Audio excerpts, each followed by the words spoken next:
We're standing here in front of a house that's actually owned by Mike and Kelly. They're going through our first time flipper program. And this is just something that we started to do to make flipping more accessible to people that are maybe interested but don't know where to start. Mike and Kelly reached out to us. We had a project we didn't want to take on. We knew it fit well for kind of what they were looking for. Made a fee on the front end and then have kind of helped them through the process of getting this from very dated to ready to sell. So they absolutely crushed the rehab. Let's go and take a quick look at it.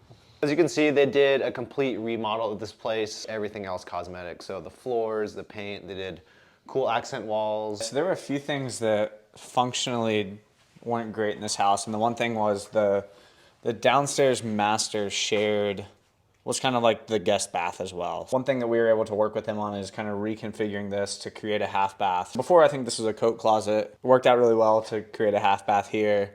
Also added value to the master because you're not gonna have people walking through your bedroom and bathroom all the time. We went from a 4-bed, 2-bath house to a 4-bed, 2.5-bath house. This was the only bathroom.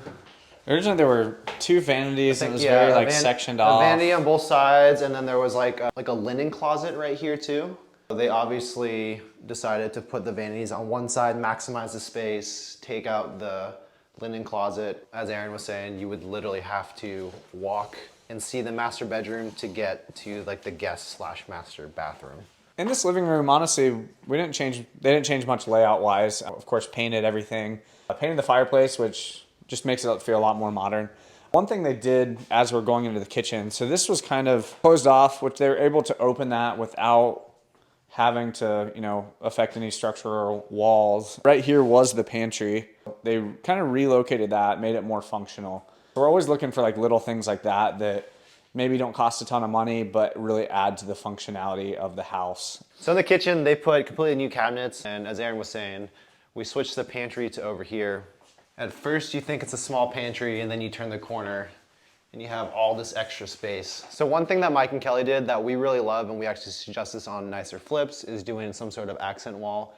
So it's really not that hard to do. Cost you an extra on this wall, I don't know, a few $100.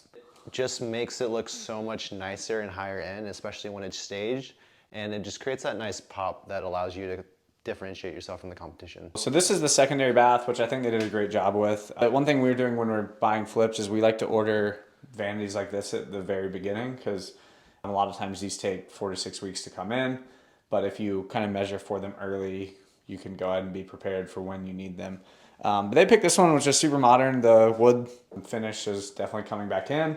Love the stacked green tile, stuff like that. Doesn't really cost any more than normal subway tile, but shows that there's, a little more intention with it than just a plain white subway tile. One thing we recommend to save money on flips is actually putting carpet in the bedrooms. If you notice downstairs, we were doing LVP, tile in the wet areas, but carpet's much cheaper and it looks great. People don't really question it, and it's gonna save you a lot of money.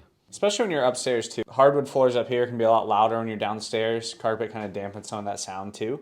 Honestly, I'm a person who prefers carpet in a bedroom. Some people don't like it, but as long as it's new and fresh and clean, honestly, I don't think people really notice the difference or have much of a preference. They didn't really do much in this bedrooms. They painted, replaced the ceiling fan, they put in new carpet, new baseboard. Working with Mike and Kelly were awesome. Honestly, we were surprised that this was their first flip. They handled everything super professionally. And I feel like half the time they really took initiative and took the reins on everything. They didn't need our help. Honestly, yeah. They showed up with like a whole spreadsheet of everything lined out, and I was like, can we borrow this? Can we get this when you're done with it? They were super good, super eager, and they were willing to put in the work and helped us grow the program a lot. And they're just awesome people. Yeah, they're just good people. So super, super happy that Mike ended up reaching out to us and we linked up and we're able to get this going for them. Yeah, because I think the unknown side of this is you kind of jump into this relationship and don't know if people are going to be a pain to work with, but Mike and Kelly are great. I think there was a 2-week period where they just didn't text us or say anything, and I was like, I completely forgot that they were flipping a house because they were just hey, you guys good? And they're like, oh yeah, we just finished this. And it's like, hey, are you good? And they're like, oh, we did this. And it's like, you don't need us. Yeah. But thanks for pretending. Well, so when you guys work with us in our first time flipper program, here's some of the things where we provide value. One, we're going to help you find a house. We source houses directly from sellers. We're able to get really good deals, but also we're real picky about what houses will actually let people flip. You know, if it's like a 1920s full gut remodel, we're not going to let you do that on your first project. Honestly, 'cause we don't like doing those.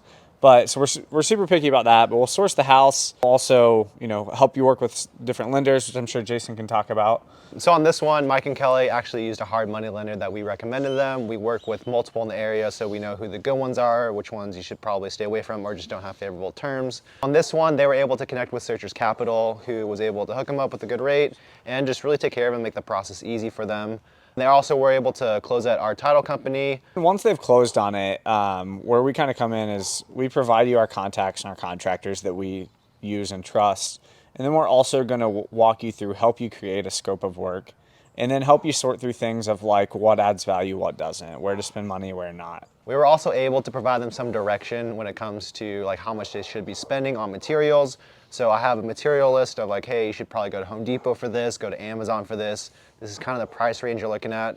So they took that, ran with it, were able to order all the finishes and selections and everything and really keep within their budget. And honestly, just avoid things that don't add value, right? So not overspending on the spaceship shower or, you know, some of the things that, you know, just don't add value. They just listed this house 2 weeks ago with the realtor that we use for all of our flips. Her name's Tanya, she's awesome. So we connect with the great realtors and people that we just work with and trust, so we know that they can take care of you.